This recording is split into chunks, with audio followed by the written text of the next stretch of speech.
Students, अब फिर हम एक सम लेते हैं चैप्टर इंटीग्रेट का। और देखिए ये सम हमें दिया हुआ है x upon x minus one, x minus two, x minus three. Student ये सम जो हम कर रहे हैं इसकी इन समों की कितनी टाइप है? 5 टाइप है। और 5 में से एक सम तो आता ही आता है पेपर में। सबसे पहले हम क्या करें, वही i के x को इक्वल रख देते हैं, x upon x minus one, फिर x माइनस टू और फिर से x माइनस थ्री, साथ में dx लिख लो। अच्छा, अब फिर से वही बात, क्या करेंगे, नीचे कितने फैक्टर है? 3, तो इस टर्म को कितनी बार लिखना पड़ेगा? 3 बार। x upon x minus one, फिर से x माइनस टू और फिर से x माइनस थ्री, फिर प्लस डाल के 3 बार लिखना है, फिर से x, फिर से यही term x minus one, x minus two और x माइनस थ्री, फिर से एक बार और लिख लो, x dx, x minus one, x minus two और x माइनस थ्री। अब क्या करना है, सबसे पहले x जो हमें फैक्टर दिए हुए हैं इन सभी को क्या रखेंगे? 0 के equal. First x minus one है तो x माइनस वन को 0 के इक्वल रखो। x की वैल्यू क्या आ गई? 1। जिसमें से निकाला है वहां पुट नहीं करना, बाकी पार्ट में इसको पुट करेंगे। तो x की वैल्यू कितनी आई थी? 1 भर दिया। 1 अपॉन क्या आ गया? x माइनस वन, और यहां पे भरेंगे 1 माइनस टू और 1 माइनस थ्री। नेक्स्ट में भर दो। x माइनस टू को जब रखेंगे 0 के इक्वल तो x की वैल्यू क्या आई? 2 भर दो।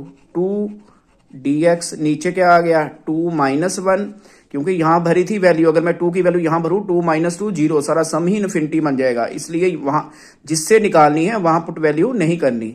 x माइनस टू मैंने ऐसे ही लिख दिया और यहां पे क्या आ गया? 2 माइनस थ्री।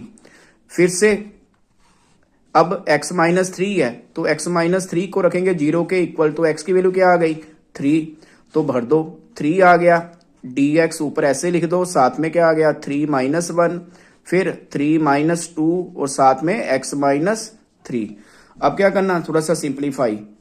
dx ऐसे लिख दिया, नीचे x माइनस वन और साथ में क्या आ गया?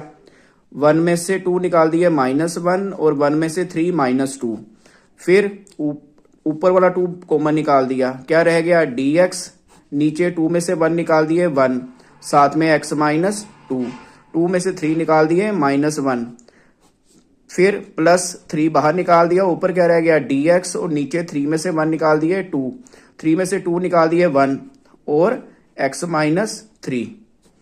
अब क्या करते हैं, अब जो ये दिया हुआ है हमारे पास डिनोमिनेटर के साथ जो टर्म दी हुई है, इन दोनों को मल्टीपल, -2 को -1 से मल्टीपल किया तो क्या आ गया? 2, तो वो वाला 2 हमने क्या लिख दिया? बाहर लिख दिया, और माइनस माइनस प्लस होती है इसलिए टर्म को ऐसे ही लिख दिया।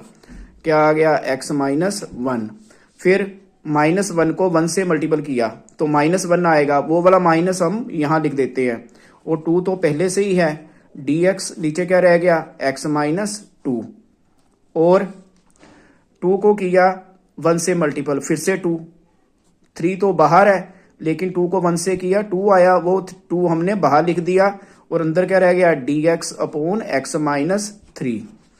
अब क्या है स्टैंडर्ड रिजल्ट हमारा? 1 अपॉन x का क्या होता है? log x, तो 1 अपॉन 2 लिख के इसका इंटीग्रेट किया, क्या आ जाएगा? log of x minus one, -2 लिख के इसका क्या आ गया? log of x minus two, plus 3/2 लिख के इसका क्या आ गया? log of x minus three, plus c। ये आपका क्या हो गया? इसका आंसर। अब आपकी एक फर्स्ट टाइप जो है वो क्लियर हो गई है। अब हम सेकंड टाइप के सम लेते हैं नेक्स्ट वीडियो में।